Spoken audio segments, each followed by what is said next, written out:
Great picture. Phenomenal picture. I'm not gonna say Smitty put away all of those, but Smitty put away most of those. See, that's what I'm saying. We'd have a good time at the Senior Bowl. And, Oh, yeah. we do a lot of work, obviously. It's always about the work. You meet a bunch of people there, too. It's really cool. I mean, Matt Rule was just, like, the new Panthers head coach, just sloshed at the bar at 2 a.m. eating, like, food truck tacos. Is the most amazing aesthetic I've seen. Nice. I hope everybody. Well, that's the first thing on the YouTube so far. I was gonna say, I hope everybody on YouTube was just like, "Wow, that's awesome." All right. Well, didn't we see the Titans coaches? Some Titans coaches in Veets. I forget who. There was a lot of coaches that we saw, because Matt Rule was there. A couple people from NFL Network were there. And then, yeah, I met a whole bunch of people on the practice field and stuff. Yeah. All right, I'm pressing record for the show. All right, go ahead. This is why people need to be part of the YouTube though instead of that. True. All right, Tyler, 3, 2, 1. Welcome to another episode of Around the 412. We are part of the Pod Hub Network and All Steelers. I'm Tyler, and with me as always is Smitty. And tonight we are joined by Noah Strackbein and Donnie Druin of AllSteelers.com. What's going on, guys? What's up, guys? Thanks for having us on.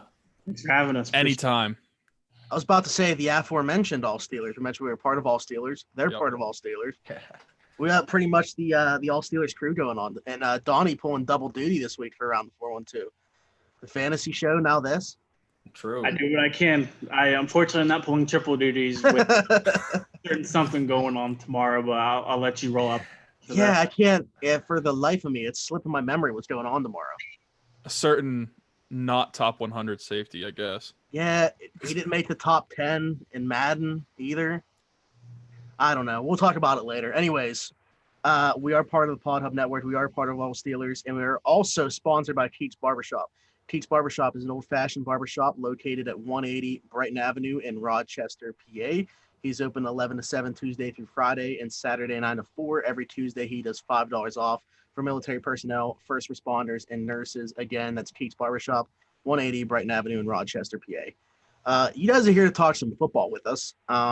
We had the notes planned out for the entire show, knowing that during the day at some point, a story was going to break that would add another topic for us to talk about. This does not deserve to be downplayed by any means. This is absolutely terrible. It's just another thing under Daniel Snyder's watch, which has been terrible. Another reason that he needs to sell the team. Did I say Washington football team or did I actually say Redskins? Because I tried my hardest not to say Redskins. Well, I probably did. Anyway, yeah. Just counteractivated the point. But it's all right. The Washington Post put out this article, but I meant the first time that I said it. I knew I was going to end up saying it while I was explaining. But so that was such a stupid sentence. 15 former Redskins employees, females, have come out speaking about sexual harassment things that were going on within the organization, which again is terrible. But the some of the rumors that were being floated out around there, like with how terrible things were going to be, like, and who's to say that they also didn't happen? But we haven't seen it from this article, like the drug-related stuff. Jay Gruden wasn't mentioned, at least by name, in this article, like a lot of people were expecting. So just your initial thoughts, I guess, as far as to what came out today. Donnie, you put it on Twitter. You could you go first. Yeah, so I'll start by saying that the amount of people trying to downplay the significance of this is utterly frustrating and kind of disappointing. To have all of this happen, to read all of the words that are put in that article of 15 women, 14 of them wanting to be anonymous in fear of losing their jobs, putting all of this on the line to let the world know, hey, this is going on, this is not okay. And for people to come out and say, well, like, this is it, like, this is what was being teased, utterly ridiculous. I'm not okay with it. And just the simple fact of what went on was indescribably, like, inhumane. Like, the fact that it's 2020 and we still have women being treated like this, especially in the world of sports where, we're supposed to be giving equal opportunity. Women are starting to gain these more positions of higher power within the journalism world, within the sports world. The fact that this is still going on is very disappointing. And I kind of agree with Smitty. I think you kind of got to burn it all down and start from new. Yeah. I mean, you guys know, everybody, you guys, I feel we all feel the same way. Like at the end of this is one of the worst things to come out of the NFL ever. I mean, ever. And people are saying, oh, well, it's not enough to get Snyder out of his position. Why is that the topic? Like, why is that what we're talking about? Like 15 women possibly were part of sexual misconduct and felt, very, very vulnerable when they shouldn't have to. And we're talking about the owner, not losing his job. First off, that's the first thing that should happen. The NFL should immediately come out here and say, and the owner should say, hey, like, we're going to investigate this right now, starting today. And we're not going to stop until we know whether or not all of this is 100% true or not. And from there, we're going to vote to either get you out of here or let you stay if we, feel these actions weren't necessary. But, the rest of it, the whole, how serious is this? Anybody who says this isn't the worst thing to happen in our lifetime in football, one of, then, you're not looking at the bigger picture. You're looking at, man, I really wanted Dan Snyder out of there because, he's not a good owner nor a good person from what we've known. Yeah, I think that, there's no justification for the way that some people are reacting to this. I think that people were primed for something massive with this leak stuff, whether it be on Reddit or however people were finding these leaks that they thought were going to come out. And I think that is probably why some people have the mindset towards it that they do. Like, okay, like we knew about the sexual harassment stuff, whereas, the drug stuff and the pimping out cheerleaders. And, what was like, there was rumors that not that this would be nearly as bad as doing that, but like that they were selling their own tickets for higher value on StubHub, which is very odd. But like all the things that were going on within the organization. But like you said, yeah, it's the worst thing that I can remember. And that's why people said like the name change was just going to completely take a back seat for now from this. But yeah, it's like you said, the first thing that has to happen, in my opinion, is they need to step up as a league and get Daniel Snyder out of there and essentially just start over with the Washington football franchise. Can I say something about, Donnie brought this up to me and we talked about this earlier. When it comes to the whole actually like leaking this and how this whole thing started, I forget whose tweet you shared with me, but they said like, could we not make a movie trailer out of possibly 15 women who, were part of this? And that's how I looked at it, as like, from the beginning, this entire story was made way more into I want the attention than it should have. Yeah, it was about like the theatrics. Exactly. It was go ahead. I was just saying, even from like the Washington Post perspective, because people are like giving them so much credit for coming out with this story. Mm-hmm. They are literally hyping up and making this big theatrical thing about 15 women's lives for their own gain. Because it's getting them the traction on their site. Exactly. It should have, you never see, I mean, you could look at anyone, literally anyone, and look at them and say, okay, how do they, hold themselves or, publish their stories or push for this attention or promote their stuff. And none of them are like, hey, I have this crazy thing that's going to put, the name on the backseat and we're all going to come out here and start talking about sexual misconduct. Like, what? Why couldn't you just drop the story, say, hey, let's get this as much attention as possible now that it's published, instead of hyping it up in the beginning? If you're going to hype it up after it's been published, so you could say, hey, read this because this is super important. Just from the beginning, and like, it was handled terribly. And I want to say too, I think that because I understand that they're like trying to make money, everything like that. If the priority there was to get the story out and prioritize the lives of these 15 women, they should have made this article free to everybody. Oh, that was the worst part. When I clicked on that story and realized that I had to register, I was like, are you kidding me?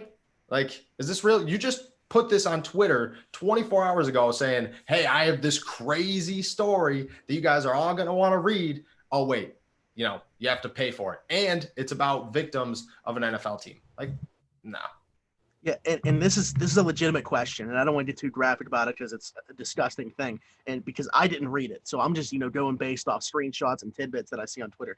Did I see something about they actually built and structured a staircase purposefully so that they were able to look up women's skirts?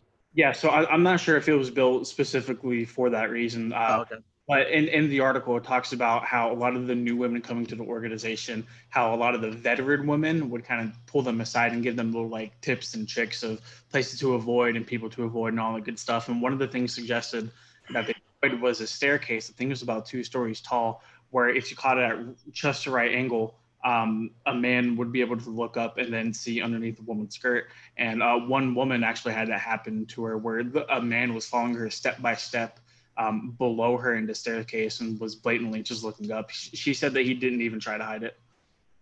See, I can't see how anybody can downplay this. Like, just hearing that makes me sick.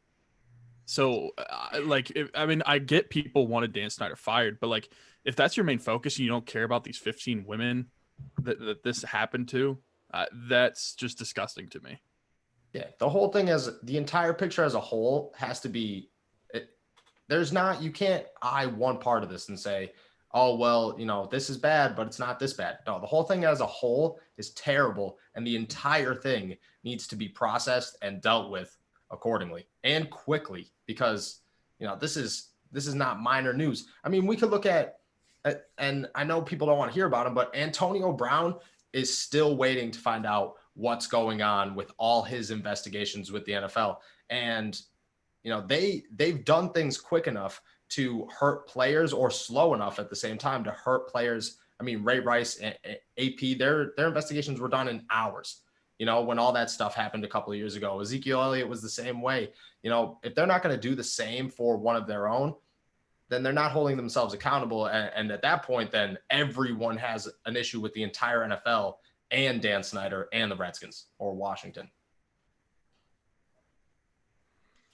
Yeah, I mean, look how quickly something like Deflategate got. Like, people were all over that. But it seems like this is something I feel like a lot of people just won't even want to touch, which is sad. Yep. That's what it comes down to. This will put a major target on the NFL's back to say, how are we going to respond to this? Right. No, because this will completely kind of shadow the NFL and what their true intentions are, because it's either, hey, one of your NFL clubs are about to be devalued like a lot with this news coming out, and rightfully so. Do you want to make the right decision, make the right call, kind of burn everything from the bottom up and start brand new? You want to come out and support these women coming out who are brave enough to do so? Or, like Noah said, do you want to slow play this, kind of let the name change thing come out? Don't say anything for a while and kind of let the public almost forget about this kind of thing. And I think people like us almost have a duty to not let people forget about this. Yeah, keep talking about it. Okay, so that was, the worst subject that we're going to talk about in terms of, tough to kind of talk about. The other stuff, let's talk about the Browns and Myles Garrett agreeing to a massive extension. 5 years, $125 million for one of the more talented edge rushers. First off, do you think that he deserves that contract? Yes. If we're going to say it, yeah, I think so. Yes.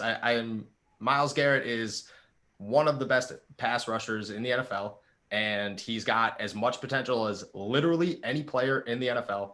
You pay him accordingly. The Browns, I don't know how they did it, but, he deserved the money, yeah. Salary cap is a myth. Never forget that. Salary cap is a myth. According to this free agency, yeah, or like this offseason, there's no such thing as a salary cap. Money doesn't matter. No, did the Chiefs had like $30 around the draft? Mm-hmm. Like, and there we are. Yeah, so even you say $30. Yeah, $30. It was literally something stupid. Well, the Chiefs put a 10-year extension on Patrick Mahomes' contract that's set to take place after his rookie deal finalizes, and they restructured everything to where his 2020 cap hit will be $30,000. That's it, which is absolutely nuts. And I'm sure the Browns are going to find some ways to kind of navigate the salary cap and just, make Myles Garrett's money stretch even more. But I would say, but then the Chiefs go and pay Chris Jones, which seemed like a pipe dream for that fan base. So, I mean, yeah, that the Chiefs are proven the salary cap's a myth. If I think anything, go ahead. I think what this proves is that deals can always be kind of wiggled and restructured, and you can always move money around. Kevin Colbert's been doing this for years with the Steelers, just finding ways to make the salary cap work when it comes to keeping the team in line. But just kind of hit back on Myles Garrett. I completely agree with Noah. Myles Garrett is one of the most dominant defensive players in the NFL when he's not swinging helmets, And yeah, sure, it's a lot of money to pay Myles Garrett, but like I just said, worst comes to worst, you can always move that money around. So he gets his money. The team gets their guy for the next couple of years. I mean, it's a win-win for both sides of the organization. That's what I was going to touch on. The Kevin Colbert thing is, if this opens the eyes for the Steelers, if anything, is the Chiefs and now the Browns have proven that teams are going out there and signing their big money guys. TJ Watt's going to get paid, obviously. That's a whole other topic on its own. But, you got That's Cam. the next topic. Yeah, you have Cam, you have Bud, you have Juju, you have James Conner. All these guys that need new contracts. Mike Hilton, Zach Banner, Matt Filer. There are people that are going to need new contracts. If they're learning anything right now, it's that, any NFL team can restructure themselves into any amount of deals possible. I didn't think it was true until right now, but now I'm pretty sure that the salary cap, like we continue to say, is a myth. Yeah, I mean, as far as Myles Garrett goes, I have a hard time, saying anything negative about that deal. I mean, he got his. I think it's a great deal for them. As he mentioned, one of the best pass rushers in the league. He doesn't, he's a defensive end edge rusher as opposed to T.J. Watt. That's why people keep trying to make that comparison, but it's just not there. T.J. Watt is more versatile. But like I said, was the next topic. Does this kind of set a market for TJ in terms of when he's going to hit and what he's going to get paid? No, I actually wrote a great article about that, so let him. You right? Once in a while, yeah. You can check my workout. It's on noahstrackbein.blogspot.com. Anyways, WordPress.com. Is Blogspot not a thing anymore? Don't attack me. Myles Garrett, like you said, Myles Garrett is a defensive end. So at the end of the day, he's going to make more money than TJ Watt. I don't know how that's a thing. I don't know how defensive ends make more money than edge rushers, but they do. That's just what happens. So therefore, TJ is going to sit about, I don't know, $10 million, $12 million below him when it's all said and done. I see TJ more like a 105 to 115 guy, but that's literally twice as much money as the Steelers' highest defensive contract ever. Like their highest defensive contract is Lamar Woodley. Changing. Yep. Lamar Woodley, 2011 for $61.5 million. Here we are, TJ Watt, who, if he leaves Pittsburgh, he signs for probably more than Myles Garrett did because that's what the market would call for him. And if he stays in Pittsburgh, he's going to go at a bargain, but he's going to love his defense and he's going to stay home, something that I think TJ is going to want to do. So, I mean, the market value is right there. Yeah. Myles Garrett set the president, and we have to, hope that the Steelers can push him as low as possible so they could keep anybody else around him. Yeah, so I think the two main components of TJ getting a new contract here is one, he wants to stay, which is always a good thing, and two, the Steelers definitely want him to stay. There's no question about TJ Watt's talent or where he's going in the league or anything like that. So we acknowledge that he's one of the best defensive players in the NFL. He probably got snubbed for NFL Defensive Player of the Year last year. It's just not a matter of when he gets paid. It's just a matter of how much he gets paid. And I think he does break that $100 million barrier, whether it's like a 5 or 6 year deal. I'm not really sure. Years can be quite the negotiating tactic. We saw that with Dak Prescott and the Dallas Cowboys. We saw everything that said, they were just disagreeing on the amount of years a contract was worth. And now look, he doesn't have a deal. He's going to be playing on a franchise tag in 2020. But to kind of revert things back to TJ, no, I sincerely hope he stays. It looks like Pittsburgh's going to bypass some of their talent in 2020 from at least my understanding and at least try to get TJ that mega deal. But, I mean, the year after that, or not even the year after that, Minkah Fitzpatrick is going to be set for a new deal too. Minkah, Terrell Edmonds. I mean, you got names. And you have to continue. Like at one point, James Washington's going to be up. Then you have to worry about the next generation of Deontay Johnson, guys like Benny Snell Jr. Like this entire team as a whole for the next 5 years is pretty much based off. A couple of years after money that, Trey Lance is going to be doing extension.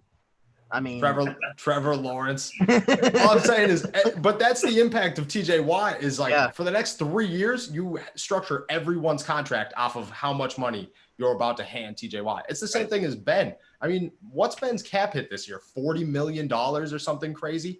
Like, well, is it 40? I know that because they moved money to next year, right? That's right. I'm sorry. It's next year. It's at 40. Yeah, not this year. Next year's $40 million. That's an entire team. Like you can pay James Conner, Juju Smith-Schuster, and Vance McDonald new contract under what Ben is going to make. I'm not saying that Vance McDonald's going to stay. I'm just saying that you can also squeeze him in a contract. That's how big these hits are. And TJ Watt's going to be the same thing. TJ Watt's a guy 4 years down the road. They're restructuring his contract every single season, like every year. Mike in Illinois in the chat said TJ Watt better. I'm assuming he means as opposed to Myles Garrett. That's why I got to make sure to read the chat right away because that's just an assumption on my part. And Stubbs came in here and said, was just saying the other day, it seems like if you have more skills, you get paid less. And I'm assuming that's talking about outside linebackers for whatever reason making less than defensive ends. Yep. I mean, Bud Dupree's trying to get $2 more million just because he rushes the passer better than defensive ends do. Like, that doesn't make any sense. Do you think he wins that case? Yes. No. Real? No. I think Shaq Barrett's going to win it. And because Barrett's going to win it, Bud's going to have to win it. I will agree. I think if Shaq wins it, there's no way that Bud can't lose it, win it. I don't know. It's hard for me to award Bud that extra $2 million as a defensive end whenever he's standing in a 2-point stance with a defensive end next to him on the line of scrimmage before the ball snapped. Mm-hmm. It doesn't make sense, but this is what the NFL salary cap is. Yeah, it'd be so. If I'm taking into consideration Shaq Barrett wins it, that would obviously change my opinion. Mm-hmm. But interesting stuff. At $2 million, that seems like nothing. But for the Steelers, that's a lot. They haven't. You have to remember they haven't signed a single rookie yet. Yeah. So, wait, is that what Highsmith's in Pittsburgh to do? No, the rookies report in 48 hours. Oh, facts. So, Highsmith's here to try to go to training camp, and we're gonna see what happens from there.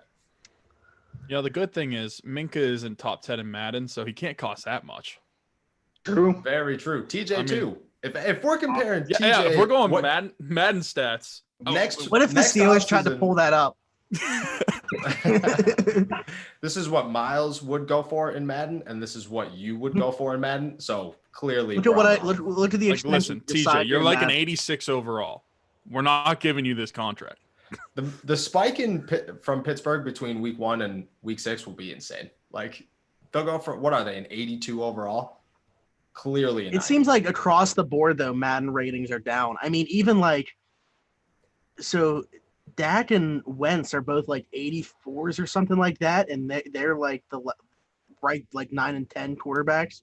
Mm-hmm. Like there's only 4 or 5 quarterbacks that are 90s. Well, that's why I was surprised that Ben wasn't at least an 82 because I get that he had his surgery last year. The year before that, he threw 5,000 yards. Where's Steven Nelson? Where is Steven Nelson? Thank you. Where is Steven Nelson? I still have Madden 19, and I went on Madden 19 when I saw these just to see what his rating is. It's an 81. You're telling me Steven Nelson hasn't gotten better in 2 years? Come on. No. That's the biggest. If anybody, I think Steven Nelson got more snub than TJ. And top 10 corners in Madden. Joe Hayden's not on it. Joe Hayden's an 83. That's that's an embarrassment by itself. I mean, you're a Pro Bowler. I don't know. Was any team snubbed like the Steelers was? Not from what I saw. Yeah. Yeah. I mean, other fan bases might think so, but if you were asked the unbiased ones, it seems like we put up that screenshot, and there were fan bases of other teams that were like, "Yeah, I can't stand the Steelers, but what is this?" True. I mean, there are things like, isn't Saquon an 89 or something? They already moved him up. Oh, did they? To a 91. Yeah. Okay, he wasn't. I don't think he was even like top 10. Like whenever I look, or like if he was like number 8, and then Alvin Kamara was number 10. I'm like, oh my god, wow. Doesn't make any sense. Yeah, They're Joe wild. Mixon's what? The same. Joe Mixon's They the wanna same make thing as people Saquon, mad. actually. Yeah, he was. Also, Which I just want to say what an absolute joke it is that Gilmore is a 99. Like Yes. he's great, but he's not 99. no, he's not. If I mean, for Stephon major- Gilmore's a Why would 99, for like TJ half be the like- season, Steven Nelson was doing better than him. I was just about to say Steven So- Nelson should be a 98 then. if we're gonna be realistic, that's just and Joe Hayden clearly had a better year. Pro Bowl 99.5. Dude, it's so frustrating to look at that. It's like So- you can't improve. There's a reason that their stats are a certain way. It's because they didn't throw the ball in their direction. Yeah, I mean, Earl Thomas has literally said this before, and it's like one of my favorite quotes is that he's a safety. He shouldn't. If you don't hear his name, he's playing well. Steven Nelson's a cornerback. When you throw the ball to him 28 times in a season, that's a great year. Like, Yeah. Clear example. Champ Bailey had like 10 passes to him or thrown to him in the last 5 years of his career. Dude was 110, still an All-Pro because nobody wanted to throw the ball his way. And correct me if I'm wrong, but I think it was like the last 8 games of the season, Minka was only targeted 2 times. Yeah, something crazy like that. But Minka's a whole other thing. I mean, Minka is the third best safety in football. Everybody acknowledges that, literally every single person. And you're going to tell me he's an 87 and he's not in the top 10 of safeties? Except for Pete Prisco and NFL Madden.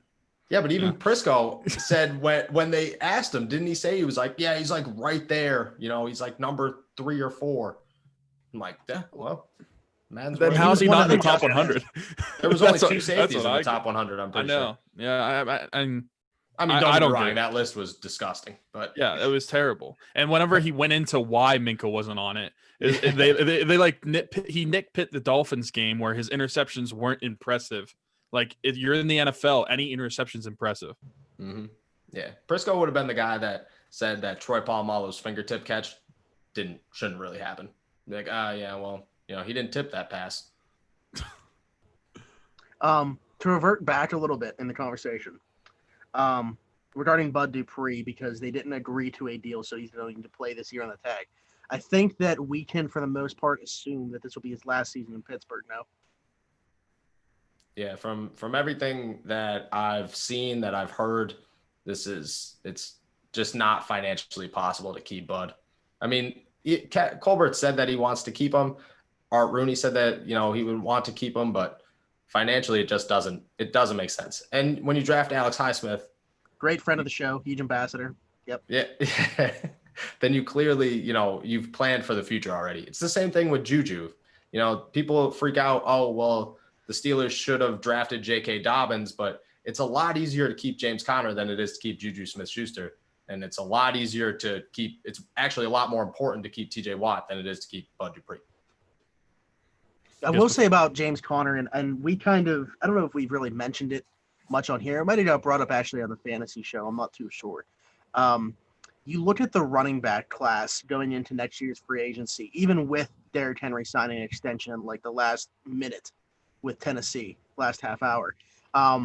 It's a very loaded running back class, and with how many teams do not pay running backs, you almost feel like the possibility is starting to be there of James Conner returning to the Steelers on a cheaper deal than we would have expected. Yeah, I mean, when it comes to I think James Conner is looked at as one of 2 ways right now. Next offseason, he either balls out again, has another close to 1,000-yard year, and he's still only going to make about $8-9 million in a season, or he does pretty well, good enough to – I don't think James Conner, is bad enough where you don't keep him. I think that if James Conner stays healthy, then he might run himself to a point where you're like, okay, well, like we have to give you a test year or 2. He's not going to hit the open market and say, oh, I'm going to get signed for a big deal after a mediocre season in Pittsburgh. Pittsburgh would love to keep him for another season or 2, work Benny Snell, work Anthony McFarland, and then see what happens from there. But yeah, either way, I mean, financially, James Conner is kind of going to hurt himself, or is already hurting because he doesn't have the name that most of these guys on the market have. Yeah, so here's the market for free agents this upcoming season. Derrick Henry, he signed, so he's out. Dalvin Cook, Alvin Kamara, Aaron Jones, Joe Mixon, Kenyon Drake, Todd Gurley, Leonard Fournette, James Conner, Phillip Lindsay, Kareem Hunt, Marlon Mack. Yeah, There's you'd a have to lot expect better options. at bare minimum, Leonard Fournette and Kareem Hunt are going to be free agents, and neither of them are going to sign massive deals. They'll sign decent deals, but they're going to be more towards the back of the pack when it comes to next year's free agents. I mean, they'll be affordable options if James doesn't work out. Donnie, what are your thoughts? I agree. I wanted to ask you guys a question though. Do you think the Steelers keep 4 running backs this year? Because me and Smitty were talking about on the fantasy show the possibility of Jalen Samuels kind of being the odd man out with Anthony McFarland coming onto the team, and McFarland doing a lot of what Jalen Samuels does, or at least tried to did in 2019. So I just want to get your guys' thoughts on that. Well, I mean, I think Smitty and I have discussed it multiple times. I think Jalen Samuels isn't going to be back. I mean, you've got McFarland, who's the speed guy. You have Benny Snell, who's kind of like a power back. And then you got James Conner, who's kind of like a mixture of both. So I just don't see where the necessity to keep Jalen Samuels lies. It just doesn't make sense to me. Yeah, that fourth running back in Pittsburgh is always a special teams guy. It's not going to be Jalen Samuels. And on top of that, Samuels is going to know that he could sign somewhere else and have better playing potential. So once he realizes he's going to be the bottom of that depth chart, he's just going to ask for a release. Whether that's made public or not, it's just going to happen. So, yeah, Jalen Samuels, I don't think Jalen Samuels makes it more than a couple weeks in training camp, to be honest. So who do you think are the backs that make it? Because you're saying about a fourth back being a special teams guy, or are you saying if there even is a fourth back? Yeah, I mean, sometimes they keep a fourth back, sometimes they don't. This season could be different. The way I look at it is James Conner, obviously, Benny Snell Jr. and Anthony McFarland are the backups. And then you have guys, either Kareth White or Trey Edmonds. Both are good special teams guys in different ways, but they're both good on special teams. So if you lost a lot of special teams talent, you gained a lot with Derrick Watt, I get that, but you're going to have to fill those roles. So like they might keep a fourth running back on just to say, okay, you're going to play, punt and kick, and that's going to be your role. Kareth White and Trey Edmonds play way better than Jalen Samuels does in that aspect. Yeah, I mean, if they're looking for a returner, it's obviously going to be White. But Edmonds, hey, he had more picks than his brother last year. So yes, he did. It's more tackles in a couple of games too. All right, so good. I wanted to go back. So Noah mentioned earlier it'd be easier to keep James Conner than it was Juju. So I just want to get your guys' opinions. Do you think Juju will be on the team next year? If you had to take a guess right now. Oh, Donnie's shaking his head. Tough. Yes. It's tough. It's on the absolute yes. So it was weird. I think the Steelers draft revealed a lot of the plans. I think it showed a lot of the chess pieces the team had for the next couple of years. Claypool going at 49 was a absolute surprise for me. I don't know about you guys. I did not have Claypool pinged in Pittsburgh at 49. I think worst case scenario, they feel like if Juju does walk, they still have a respectable trio of Claypool, Deontay Johnson, and James Washington moving forward.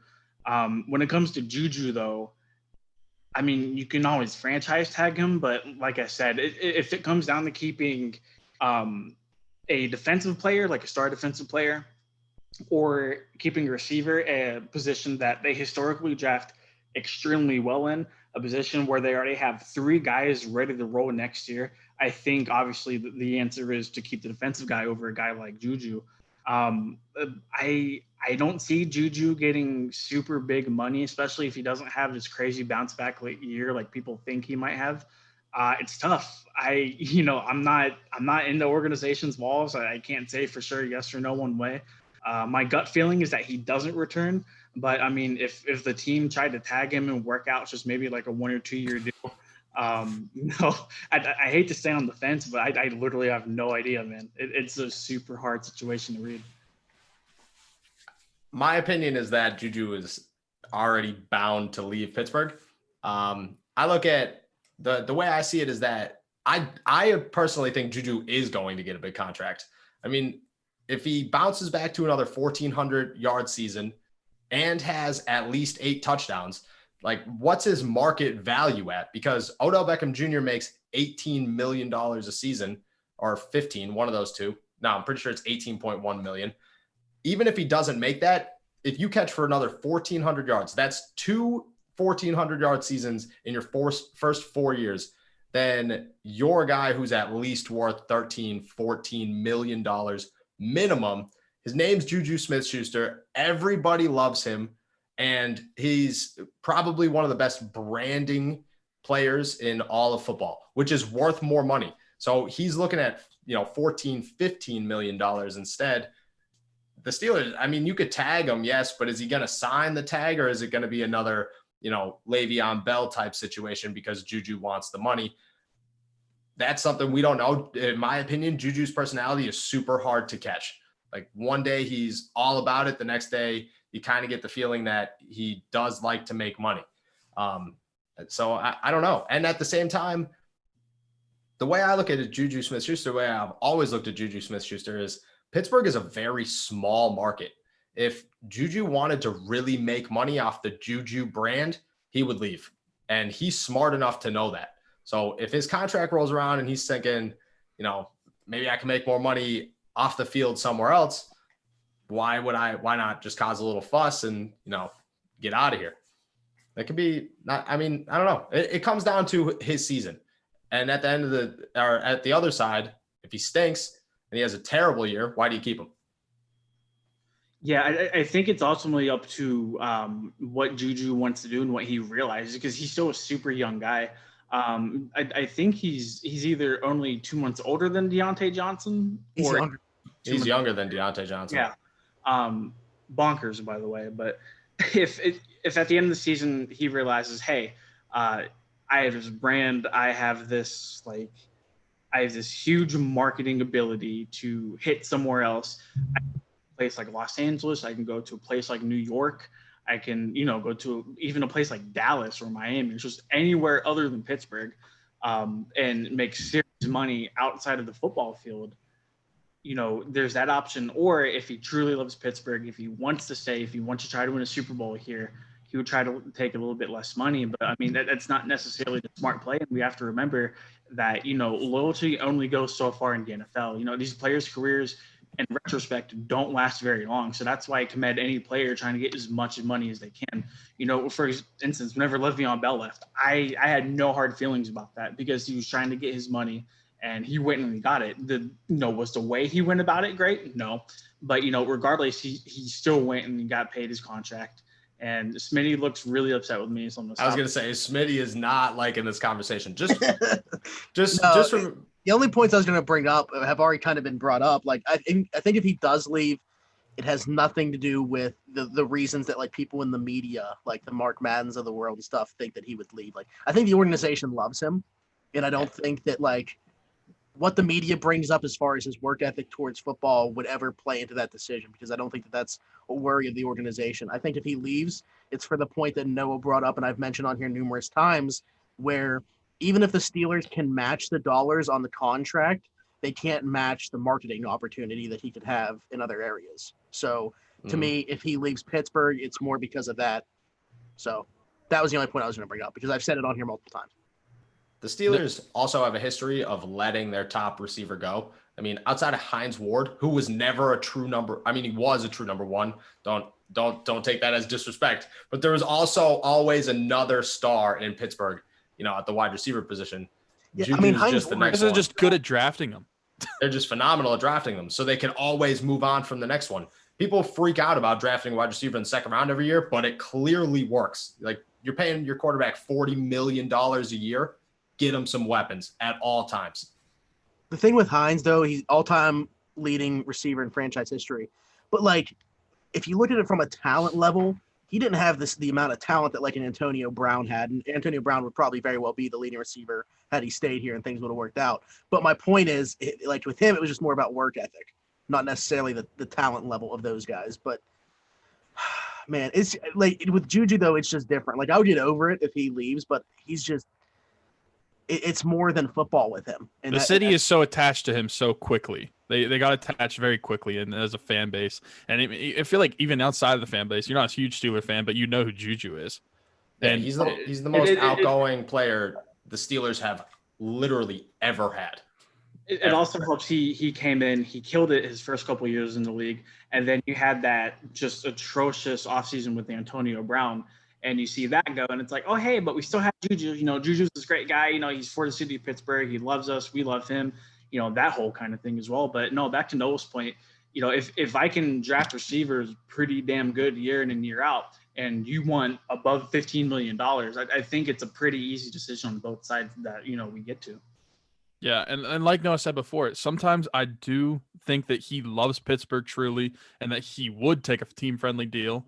And then there's other times where it's like he wants his money, and I get that. And he would want to market himself otherwhere. But if he goes to somewhere to market himself, that's just a strictly marketing decision, and that's not a football decision, because I don't think it's smart to leave Pittsburgh to go to like the Chargers or the Rams. At least definitely not. Yeah, from a playing perspective. If he leaves Pittsburgh, he's immediately unless you go to a select few teams, but unless you go to like the Cowboys. Yeah, but chances are Pittsburgh, he's already got chemistry with Ben. He loves the city, loves the team. He's got a championship worthy defense. I mean, unless he could also be thinking, yeah, but there's no backup plan for when Ben leaves. So, maybe he's thinking Trey Lance. Yeah, that's what I'm saying. They're drafting Trey Lance. That doesn't matter. Man. Okay. Well, the last thing to talk about NFL-wise would be Dak Prescott. So they tried to get a deal done. It seems like it was being reported that they tried to get a deal done that Dak was on board with in like the last 5 to 10 minutes and just couldn't make it happen. How do you fumble it that bad? They fumbled this whole situation, though, so I shouldn't be surprised. I'm going to be the black sheep of the group right now. I'm just going to say that I don't think Dak Prescott is worth that money, and I've been saying that since day one. Quarterbacks are really easy to replace in the NFL right now, especially ones that don't win playoff games yet. Just saying. I mean, I'll agree with you. I've said it before. I don't think he's worth that much money. Especially whenever he was asking for $40 million, I thought that was a joke. But even 30 to 33, 35, I wouldn't want to pay him that either. Well, Kirk Cousins didn't he get around like 30 million, like just north of $30 million a year? I think Dak's a little bit better than like Kirk Cousins. So if we're going off that, yeah, I think Dak's worth annually is Jared Goff around that 30. The hell's Jared Goff making? But if we're gonna base it off of but I mean, if you set it off, if you go off like what the other quarterbacks get, yeah, and if you go off like what the other quarterbacks get, I get that, but I don't even think those quarterbacks are good either. So that's what I'm saying. If we're gonna judge Dak Prescott's contract off of the worst quarterback contracts, then sure, but he's not one of these guys. I mean, Deshaun Watson's gonna make $30+ million, well deserved. Give me more quarterbacks that are going to make more than 30 million. Not Dak, because he's not there. Lamar Jackson. Lamar Jackson. Like, these are guys that are worth that money. Dak has not proven that he's worth that money, like, at all. I know. I was just saying that the market for a quarterback. I mean, Cousins signed that deal a couple of years ago. So that with the cap continuing to go up, and that's going to be another issue that we need to keep an eye on, is what happens with the salary cap within the next couple of years because of COVID-19 and all the restrictions. That's kind of going to be at least like the floor for Dak negotiating. And I think regardless of what we think of him, if the Cowboys think he's a good player and you aren't able to sign him to a deal where you're going to save considerably a lot more money signing him this year than you would have next year, whenever guys like Deshaun Watson and Lamar Jackson are signing these monster deals, you kind of screwed yourself. And that's what it looked like there at the end of the tag deadline. I said, if the only thing they were arguing about was the amount of years in a deal, who cares? Just make it happen. At the end of the day, you need to make sure you get your franchise guys if you really believe that they are your guy. And I mean, they say that Dak's the guy going forward. I don't know if that's just lip service, because how many times have we seen that in Pittsburgh where they want to keep a player forever and have him retire Steeler, and he's kind of adios. But no, they kind of wrap that point up. It's a abysmal look for a organization not to sign their franchise quarterback up like that. The way it was described kind of reminded me of whenever what trade was it? It was the Browns and the Bengals where they missed the deadline. Then they traded. Was that AJ McCarron? Mm-hmm. Yeah. It AJ kind of McCarron, remind second-round pick. like reading the tweet kind of reminded me of that. It's like, how do you not get it done that late if you're that close to it? But okay, so here's my question though: Who out of the quarterbacks currently in the NFL, if you're starting a franchise, how many are you picking before you pick Dak Prescott? I'm picking at least a handful. I mean, Lamar, Patrick, Deshaun, Russell. top 3. Russell Wilson, easy. Why am I blanking? Kyler Murray, definitely going to be up there. I mean, Burrow's definitely going to be up there. Tua, maybe, considering you don't know.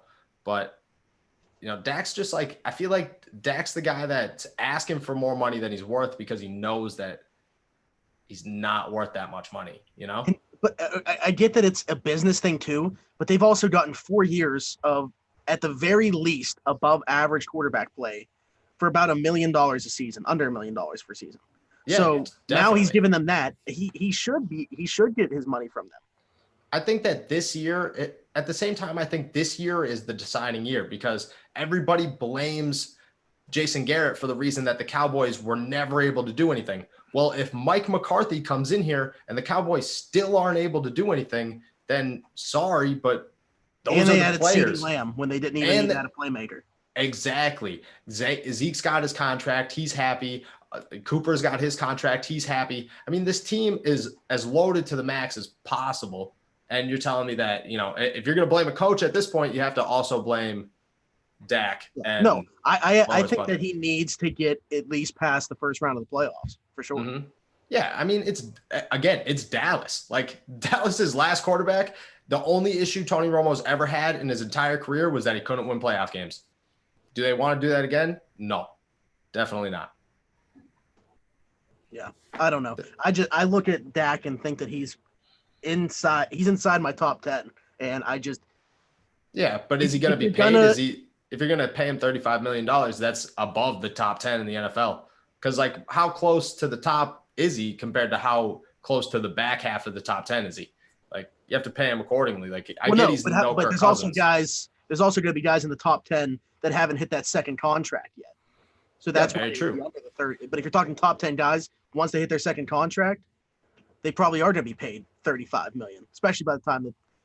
Yeah, especially Burrow and Tua, by the time they sign their second contracts, that'll be a different story. Yeah, but but I don't necessarily know if Deshaun Watson's going to make $35 million a year. I think Lamar Jackson will.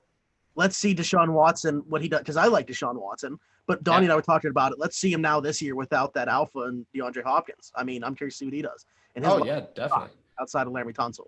Someone also told me this stat, and I don't remember the exact numbers, but I know it was at least 5 years. It's been at least 5 years since a quarterback has won a Super Bowl and was paid in the top 10 or 5 or something. It's been a crazy long time. So we talked about it all the time on here as well, that the best time to win is when you have your quarterback on their rookie deal. Mm-hmm. After that, it gets tough because very tough. But the craziest part is if guys like Joe Burrow are continuing to come in the league. This year's draft class was decently deep at quarterback. Cam Newton signed a 1-year 10-cent deal with the New England Patriots. And the Cowboy 11 cents, and the Cowboys backup quarterback is Andy Dalton. There's quarterbacks in the NFL that are close to, if not better than Dak Prescott, that you can just go out and sign. I'd rather play it New England's way than the way that Dallas is playing it. Yeah, New England, granted, part of that, I believe, was due to COVID, not being able to take a physical and everything like that. But, yeah, they really just lucked into that situation. If that was the only team that was going to give him a job as a starter right now. Otherwise, he would have been holding out, in my opinion, to wait to see a starter go down and then signed. That's why people are trying to feed me the Stidham crap that he's going to beat out Cam Newton or has a chance to beat out Cam Newton. If Cam Newton wasn't told he was going to be the starter there, I don't think he signs there. No. That Bill Belichick went to bed with his wife 4 months ago and said, hey, hon, guess what I'm going to do in June?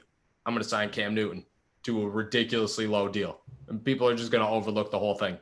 And that's what they did. He's a genius. He knew what he was doing when COVID hit. He was like, oh, okay, yeah, we're good. We'll just sit on it. Tom, see ya. Frustrated, man. Patriots are going Patriot. Bill Belichick is the biggest evil genius to walk planet Earth. And you know what? He knew what he was doing. And if I'm going to follow anybody in the NFL, it's going to be Bill Belichick.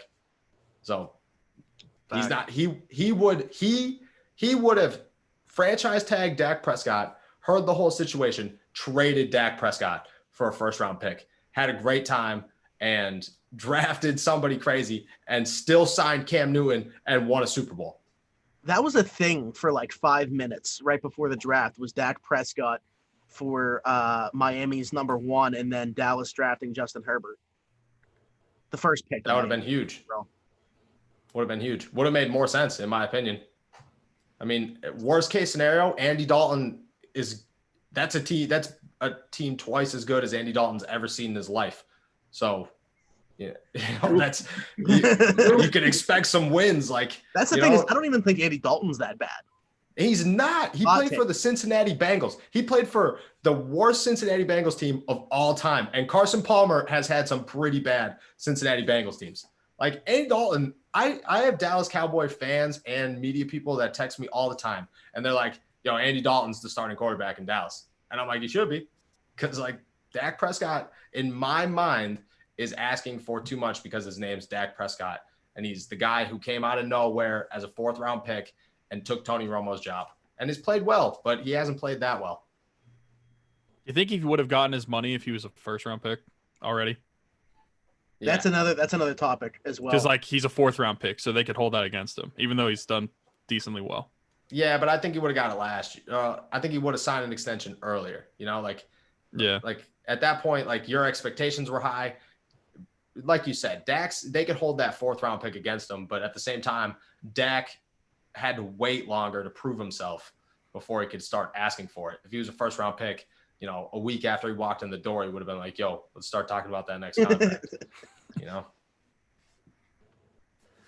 All right. Well, that's all the NFL stuff, guys. So we appreciate you joining us. We're going to move on and talk about sports you guys feel like you can't, for whatever reason, talk with us about. But yeah, you have fun talking about hockey and baseball. We're going to talk about two sports that will be coming back before the NFL. Yeah, we'll make sure to study them when they do come back, so we could talk about them next time. Are you any sort of baseball and hockey fan? No. I've been to 2. I've seen 2 hockey games my entire life. I was at both of them. They were both Scranton Wilkes-Barre Penguins games, so they don't really count. And then I follow the Pirates just because they're here. But yeah, I didn't know. To be totally honest, before I came to Pittsburgh, I didn't know hockey was a real thing. Like I was like, oh wow, this is a fan base, and like people watch this sport. This is crazy. Like, yeah, I didn't realize hockey was huge. I mean, don't get me wrong, I respect it now that I like know what it is. Like, I'm like, wow, this is a blast. But no, I had no idea. I could see him. Yeah. That's just not a thing. Like in Scranton, Pennsylvania, that is not a thing. I showed up in Pittsburgh, everybody's like, hockey. I'm like, yeah. Sticks. Yeah, what about Sticks? It's like, cool, whatever. Baseball, obviously, but I grew up a Dodgers fan, so I had to adjust a little bit, you know, coming out here. So that hasn't been a massive adjustment. That's as big of a market as you can get. Yeah, I showed up and I picked up real quick that to become an actual Pirates fan, I just had to really hate Bob Nutting, like really hate him. Yeah, so I mean, you basically fit in. Whether you like, whether you're against the team or you like the team, everybody hates them. Yeah, exactly. That's all I learned. I was just like, oh, okay, cool. After Bob Nutting sucks, and like everybody's like, okay, cool. Hey, Fire fan. Yeah, everybody's like, hey, that guy. I'm like, yeah, thank you. Let's go Bucks. Yep. Hockey, all you have to worry about is who that is. Yeah. I know. Yeah, I know him. I learned real quick. I actually bought a jersey like first couple weeks I was out here. I was like, all right. Now I'm officially a Yinzer here. Donnie, you've been out to some Yotes games, right? Yeah, no. So I love all sports, baseball and hockey, including them. I try to follow them very closely. I love both. I'm not super knowledgeable enough to the point where I can sit on a show with you guys and converse regularly about it. But I still follow all of it, and I'm a Pirates fan, unfortunately. And then hockey, Penguins fan. My fiance is as well, so we're ready for the playoffs. So when can we expect some articles on allpenguins.com? All Penguins. Allpenguins.com. When it gets started, okay. me and Donnie will be in it. That's it. Like All right, guys. Well, like I said, we're going to start talking about that stuff. So we appreciate your time and you guys coming on. And we'll be sure to do this again in the near future. Yeah. Thanks, guys. Thanks for having us on. Appreciate it. Yeah. Follow us on Twitter at All Steelers, please. What are your personals? At Donnie and Druin, then at Noah Strack for Twitter. That's us. Check us out. That's us. All right, boys. Take it. Thanks, guys. Later. All right. That was Noah Strackbein and Donnie Druin, both of allsteelers.com. Donnie also, as of recently, took a position also writing about the Arizona State Sun Devils. So you can follow his stuff at, is it All Sun Devils or All Arizona? I'm not sure. You know what? I'm going to look that up because I don't want to give people the wrong information. But you know what sucks is that BYU will not be playing Arizona State this year. Because Really? the Pac-12 opted out of non-conference games. So they're only playing conference. So that means Yeah, it's all Sun BYU, Devils. Okay. BYU currently has 7 games on their schedule. And you don't have to worry about that. Those will get eliminated too. So Yeah. No, but okay. So like I said, we're gonna talk about some MLB and NHL to wrap things up here. In the world of the MLB, a guy who a lot of Pirates fans were clamoring to sign, Yasiel Puig, is signing with the Braves. The numbers, I don't even think it's official yet, but it says Braves to sign Yasiel Puig. So I don't believe there's any numbers on that deal yet. But makes sense. You know, we know that the NL is going to have a DH as well, so that might be a role for him there. Any team could have used the Yasiel Puig with this news of the NL having a DH. So I like this move. The Braves are one of my I don't know if you really consider them a dark horse team. I mean, they made the playoffs last year. Everybody knows how good Ronald Acuna is. Freddie Freeman's there. Yeah. I think that they are, one of the contenders really for this COVID World Series. No, I agree. I think it was a good signing. I wasn't really huge behind it whenever people saying the Pirates should sign him. I never really got on that bandwagon. Yeah, I mean, if it was like a full season, like a normal season where none of this stuff with COVID happened or anything, and we could potentially have I understand that, rental outfielders don't get you much at the trade deadline, but at least if you potentially had him as a trade chip, it would have made sense. In this 60-game season, I don't know that signing a Yasiel Puig really makes a ton of sense for the Pirates.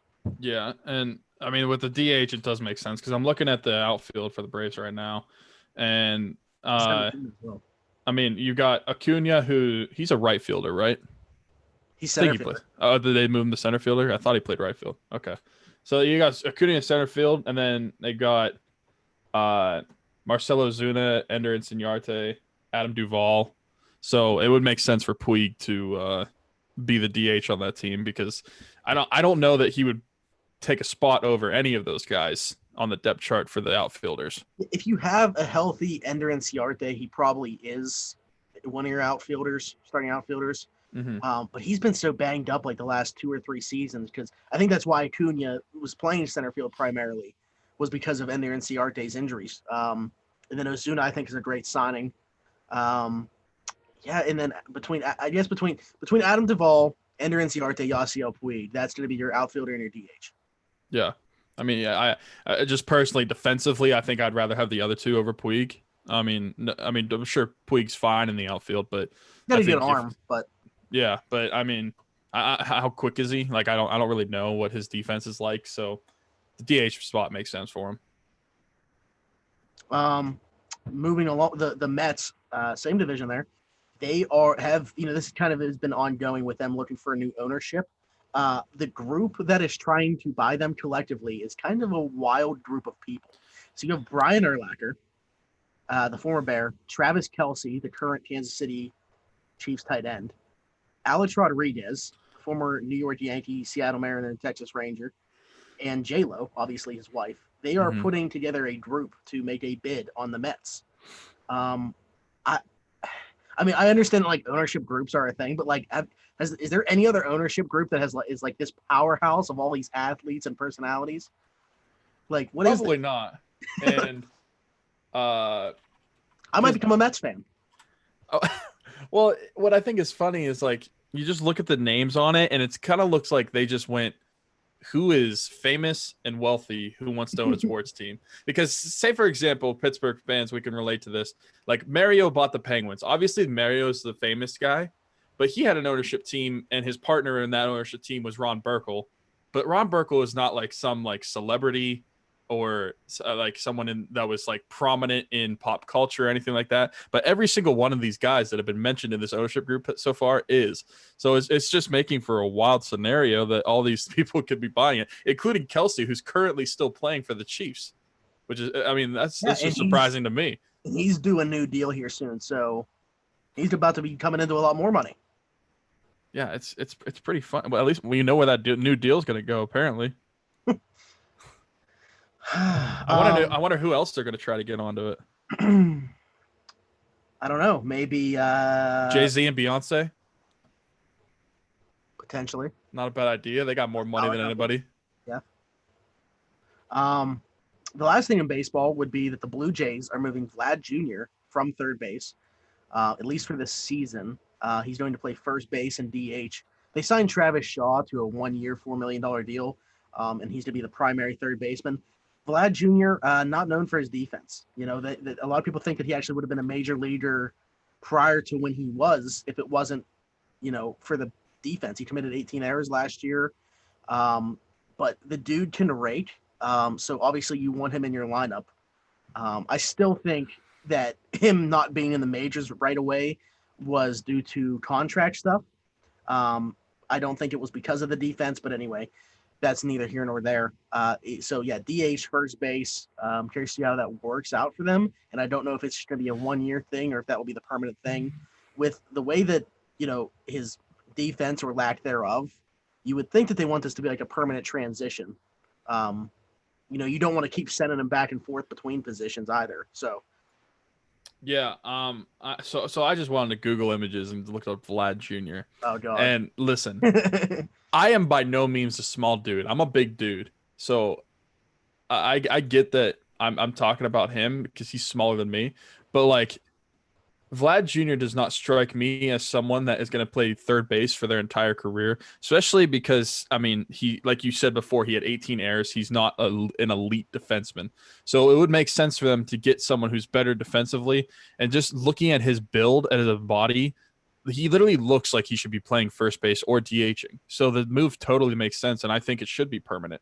I think he will be much better not having to have the defensive responsibilities at third base if he plays in the field at first base. Because, I mean, sure, some balls get hit to first base, but not nearly as frequently on the left side. And, I mean, if he's DH, then he's just DH, and he can just do his thing in the batter box. So I think it's a win-win no matter what, just whether he plays first base or DH compared to third base. Yeah. But yeah, it's a good point. Is it kind of DHing, especially, will take that pressure off of his shoulders. I mean, he's already the threat that he is at the plate, having to focus on defense. If this dude's not even focusing on defense, I mean, he's going to mash more than he already is. By the way, still, even though he didn't win the home run derby last year, one of my favorite performances, along with like the round that Josh Hamilton had years ago. Yeah, I think he just tired himself out in that performance, I'll be honest. Just mashing too much too quickly. Probably going along the same lines as why he's not that great defensively at third. Yeah. He just isn't built to play it, I don't think. Yeah, I mean, it's could you say it's kind of like, now Pedro was not on his level, but it's kind of similar to Pedro. He doesn't have the defense at third base, so you try to move him to first base. Now the NL didn't have a DH, so they didn't have that luxury, so they had to put him at somewhere. But I mean, they tried to put him at first base, even though Pedro couldn't play either position. Let's be real. But what's weird is like Pedro, that came out of like nowhere. I mean, not to say that Vlad was nearly as bad as Pedro was once Pedro got terrible defensively at third, but like I thought Pedro's defense was fine up until, was it 2014 or 2015 where that started to? I think they started moving him in 2014, but he like was permanently first baseman in 2015. But I agree. Like 2013, I thought he was good at defense, like good defensively. I mean, not like above average, but like, I mean, he was just an average defenseman at third base. He did his job. And his hitting made up for his defensive lacking. So it's probably the same thing with Vlad Jr. I mean, his bat makes up for his defensive inefficiencies. But No, still, they should move him. this is pretty sick. It's not to cut you off or change the subject. No, you're fine. One of our Twitter followers just DM'd us a bunch of like our logo, but like in Steeler colors. I didn't even like ask them to do this. They just randomly did it. It's pretty sick. I don't know if you'll be able to see my screen or if they'll be able to see my screen. You're asking me? Because yeah. I can just go in our DMs. Okay, well, but can you tell me if you can see that clearly? Because not really. It's well, I'll post it anyway. But this is sick. Shout out to Skinner241. That's dope. Man, that kind of threw me off. Well, that was the last thing in baseball, so now we're going to talk a little bit of hockey, but I want you to see those pictures first. Oh, that is sick. That's really cool. I might put that on a shirt. Yeah, that's pretty sick. Okay, so completely threw off the topic. Last thing to talk about would be the NHL.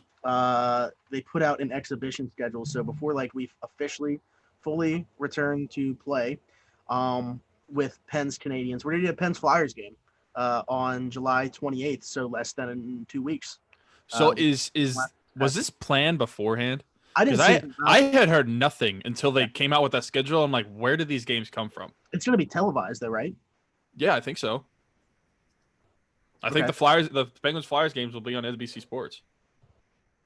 And that's the first game back, I think. Yeah, it is. So, I really liked that, the Penguins kind of lucked out where the games versus Montreal, all the ones that they've released times for, so games 1, 2, and 3 will take place at 8 p.m. Because you see these other teams, I think like Minnesota and whoever they're playing, done a really weird draw where they're like all at 12:30 or 2 or something like that. That's terrible. Yeah, I mean, we knew. I hate when one playoff game is in the afternoon. I can't imagine all of them being like that. And that's typically when it would be like a Saturday or Sunday. Like it would never be during the week. Right. But yeah, for those fan bases, it sucks. Like typically, they would be. There's gonna be a bunch of people at work. There's gonna be a lack of work done when these games come back. That's all I'm saying. Productivity in the workplace is going down. But I mean, like I said before, I said it on last show and the one before that, they're going to market the team into the better time slot that has the bigger following. So it makes sense for a team like Minnesota to have that crappy schedule, and it makes sense for a team like the Penguins to be at 8 o'clock every single time, because the Penguins are going to have a much better following on TV nationally than any other team would. Who, granted the lack of success there recently with the Canadians, but still a Canadian franchise. Yeah, Montreal Canadiens is one of the, like, if the NHL went to no salary cap, Montreal would be one of the premier teams because they've got the money, they got the following. Yeah. Okay, so let's talk some awards finalists. Dude. Nate McKinnon, Leon Draisaitl, and Panarin are the finalists for the Ted Lindsay Award. Do you have any, objections to that? Not really. I thought that one was fine. Mm-hmm. I personally think Nathan McKinnon's going to win it. But I didn't really have. I mean, they just look up player stats. I'm happy, not necessarily happy because he plays for the Rangers, but I've always liked Panarin, and I feel like so do I. Underrated players in the league. So I'm happy to see his name, thought about in that way. And this is, the more important award to me because it's by the players. Mm-hmm. So yeah, I mean, I feel the same way because Panarin kind of got shafted in that trade to Columbus. Like they basically said, great trade. Chicago said, like, we want Sod back to make Taves better. Who can we give up? We'll just give up Panarin, who was probably playing as their second best player at that point. Like, I know Taves is a captain, but if you're looking at production, Panarin was definitely right after Kane. So I'm happy for Panarin, even though he's on the Rangers. It's good for him. I'm also, I don't know if this is like bad of me to say, but like, I'm like kind of happy that McDavid's not on it, which might sound bad, but like, I feel like I'm just happy that they're like spreading the wealth out, I guess. Because I mean, you definitely can't have two teammates on there. And while I still think that McDavid is, the better player there, I'm happy to see Draisaitl get, his fair shake, at least for one season, which it should Yeah. be season by season. Like, McDavid shouldn't be there just because of his name. So, yeah, I'm definitely happy to see Draisaitl over McDavid there to represent the Oilers. It was going to be one of them. So, that's what I'm saying. So, I'm happy it's Draisaitl this season. Yeah, and I mean, Draisaitl was fourth in goals, or he was. I mean, 1 and 2 were tied.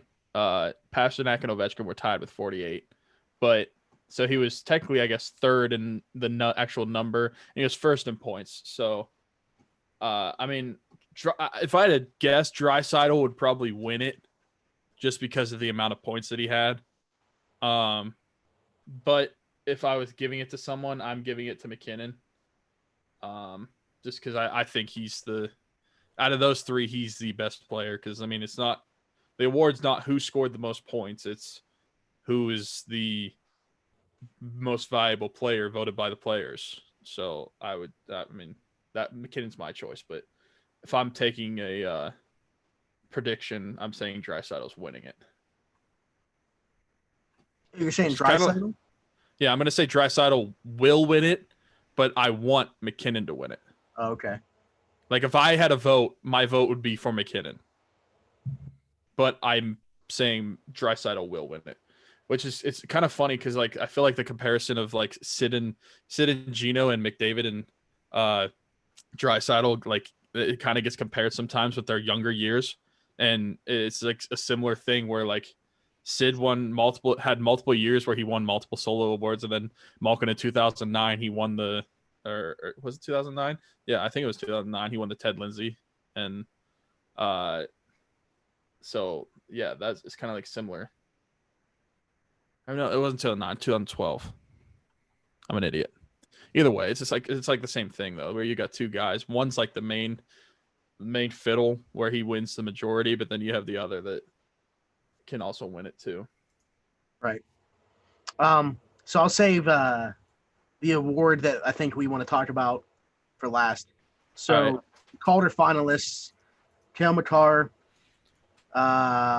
Quinn Hughes, and Kubalik. Is that how his last name is pronounced? I think so. Okay. So I'm going Hughes here. I was going Hughes all season, so I agree.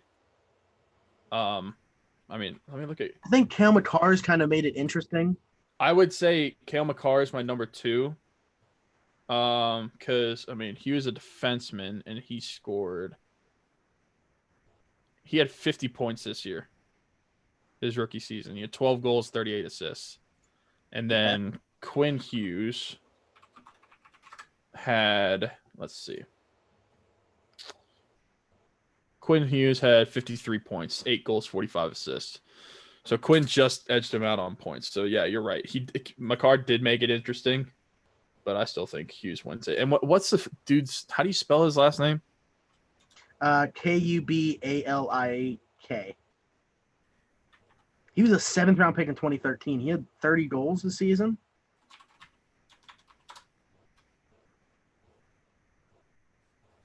Dominic Kubalik of the Blackhawks. Yeah, I'm looking at it right now. Let's see. Yeah, 30 goals, 16 assists, 46 points. Yeah, I mean, that's 30 goals. That's a fantastic number. Obviously, just the 16 assists. Having 30 goals and under 15 points or under 50 points is quite an accomplishment. I mean, it's a good rookie season, but yeah, to me, I mean, he's the third guy there. Yeah, I mean, the difference is you got to look at the other two. They're defensemen, so not only did they score more points than him, but they scored more points than him, and they're at a harder position to score points. So, yeah, Quinn Hughes is my Calder winner, which is funny because Quinn Hughes is going to win it the year. You would think that his brother should have won it, or at least people might have expected him to win it. Yeah. Now he's got that to talk about at the Thanksgiving table later this year. Oh boy! What a disappointment that him and Kako were their first season. I know. Yeah, I was really excited for those two coming into the league. I was more excited for Kako than I was for Hughes. Yeah, I remember having that conversation on here. And Kako, I mean, for a while was on my fantasy team, and he ended up not doing anything, so I dropped him because I thought he might do well. He might be one of the main goal scorers on that team, but I mean, he only ended up having 10 goals, 13. He had 23 points, 10 goals, 13 assists. So, I mean, did Jack Hughes do much better? I don't think so. No, we talked about that on here, I think, already. Yeah, Jack Hughes had 7 goals, 14. He had less. He had 21 points. That's bad. That sucks. That's literally a fourth liner.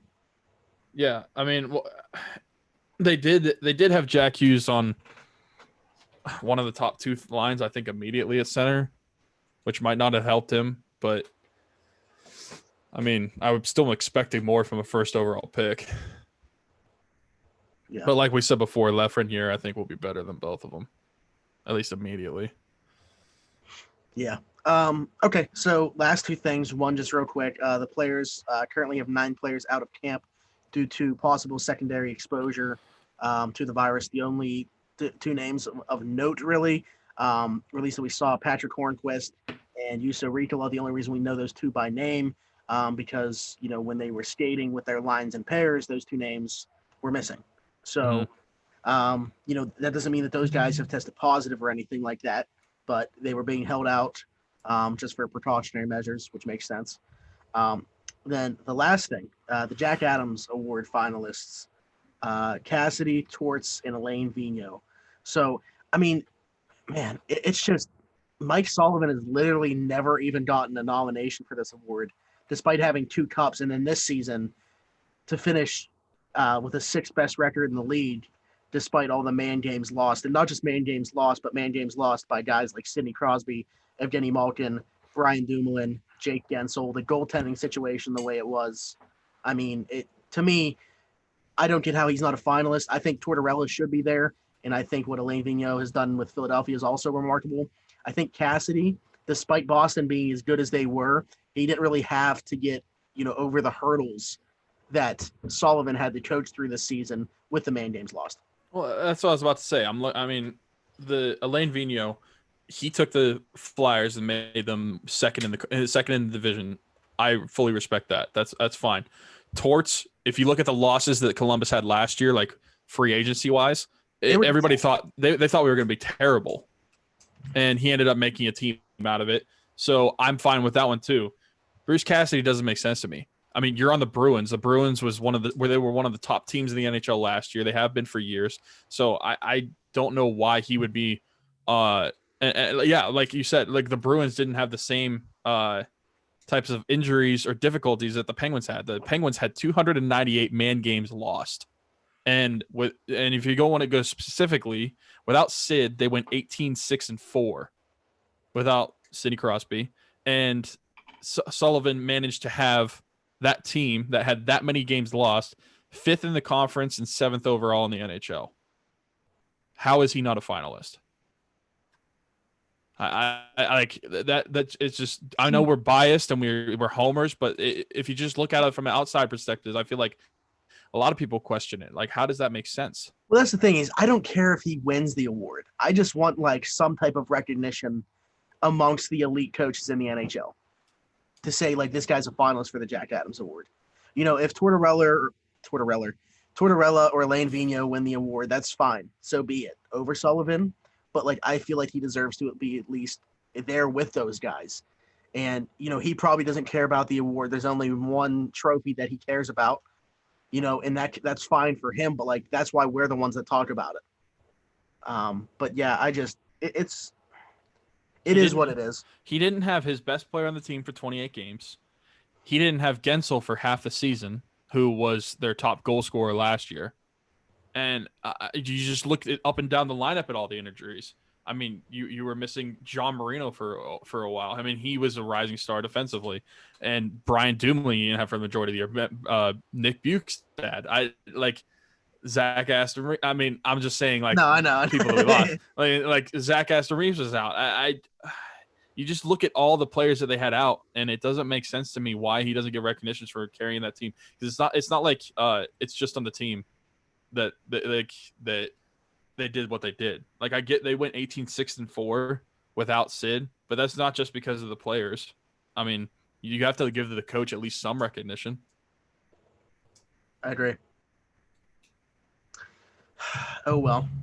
Well, you guys know what tomorrow is, right? Yeah, it's Friday, the day I get my haircut by our sponsor, Christian. Oh, facts. First time ever, actually. So I will tell you guys before we go. I say one more thing. Teach Barbershop, old-fashioned barbershop located at 180 Brighton Avenue in Rochester, PA. He is open 11 to 7 Tuesday through Friday and 9 to 4 on Saturday. Every Tuesday, he does $5 off for military personnel, first responders, and nurses. Once again, Teach Barbershop, 180 Brighton Avenue, Rochester, PA. Tomorrow, we've been hyping it up. And I would say that both of us think it's going to be the biggest show that we've had in our 3 years, or going on 3 years as a podcast. 2018 first rounder, not selected by the Steelers. Pro Bowler, all pro, defensive back, Minkah Fitzpatrick will be joining the show. Not part of a top 100 list. I'm sure we'll get into that. Not part of the top 10 safeties on Madden. I didn't know if he was like big into that at all, but I did see him quote something about it. So, or retweet one of his friends or something like that mentioned it. So we will talk about that as well. We're gonna talk about how he had the closest person. So they take a personality test at Alabama. Yeah. His personality was the closest to Nick Saban's on that team. So we're gonna talk about that a little bit. The differences between Miami and Pittsburgh. Why he says he's having so much fun here, and a lot of other stuff. So if there's one show of Around the 412 that you ever tune in tomorrow, I asked that it be tomorrow's show. If you have been watching this, hit that subscribe button, hit the notification bell so you know when we go live tomorrow. It'll be at 6:30 p.m. But to hit that notification bell just in case we're off by a couple minutes. If you're listening back, do the same. Go to youtube.com/c/around the 412. Hit the notification bell and make sure you subscribe. Also, during the live stream tomorrow, we had one of our followers on Twitter. Shout out to her, and I will give you her Twitter name because she's still doing these, so you can go reach out to her and get some masks made if you would like. At Rose, that's ROSEFRMSTOLAF. Shout out to Vaughn B. We got these custom masks. Gray, black, and white, one of each. They got the Steelers logo on one side, and that's white, so you're not gonna be able to see that one too well. So it's the Steelers logo, and then it's 39. So they're customized Minkah Fitzpatrick face masks. That gray one does not show up well, Nope. huh? But anyway, we're gonna give one of each of those away tomorrow to somebody that's in the live chat with us during the episode. Stubbs has said he's looking into getting that logo on hats right now. I sent him the Steelers themed one that we got sent by that kid. So shout out to him again. But also Stubbs said he's looking at getting them on hats right now, which would be cool. Other than that, like I said, tomorrow I will be back. Tyler will be back, and we'll be joined by Steelers defensive back Minkah Fitzpatrick, which still just sounds surreal to say, but it's going to be happening tomorrow live at 6:30. Like I said before, before the show, it's kind of like it's not real till it happens. It's hard to believe. It's going to be a lot of fun. We're looking forward to it, and we hope that as many of you as possible would join us. Other than that, it's been Smitty and Tyler, and we will talk to you tomorrow. Bye-bye.